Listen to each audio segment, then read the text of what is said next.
grand amour que de donner.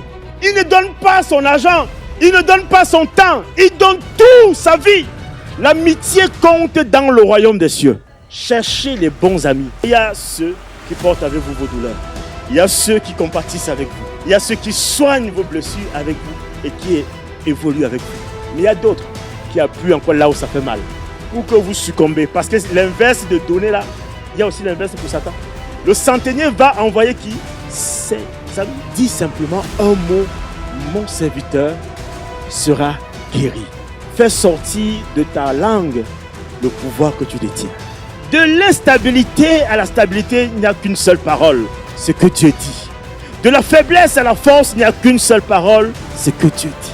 Des ténèbres à la lumière, il n'y a qu'une seule parole, ce que Dieu dit. Lui m'a dit, car moi je suis soumis à mes supérieurs.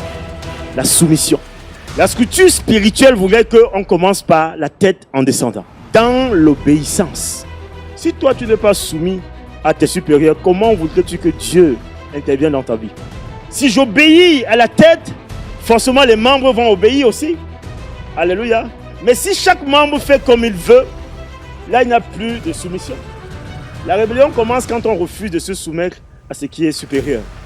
Et c'est comme ça que le désordre s'installe. Parce que chacun devient supérieur. Ce n'est pas toi qui décides d'être supérieur, c'est l'hiérarchie qui te met au-dessus. C'est important pour nous de savoir que le Seigneur peut faire des choses avec nous. Et si en réalité nous n'obéissons pas à ses ordres, nous ne pouvons pas voir la main de Dieu s'étendre dans nos vies. Dieu veut créer cet accord avec nous. Parce que si nous ne sommes pas en accord avec la parole, elle ne pourra pas être agissante. C'est ce que je pense au-dedans de moi qui est en accord avec la parole de Dieu qui amène les ossements. Et avoir un rapport avec la lumière. La capacité des ténèbres, c'est de nous retenir assis quelque part et à ne pas bouger. Parfois, si vous ne voyez pas certains frères et sœurs, posez-vous la question, est-ce qu'ils ne sont pas retenus par les ténèbres? La puissance des ténèbres nous empêche d'aller vers la lumière. Il y avait de la lumière dans les lieux où habitaient tous les enfants d'Israël. Que là où il y a un enfant de Dieu, il y a la lumière. Quelle qu'en soit l'épaisseur des ténèbres de ta vie ou de ta famille, là où il y a un enfant de Dieu qui invoque Dieu, il y a la lumière. Parce que Dieu a dit à Moïse, même s'il y a les ténèbres là-bas, du côté des enfants d'Israël, il y aura la lumière.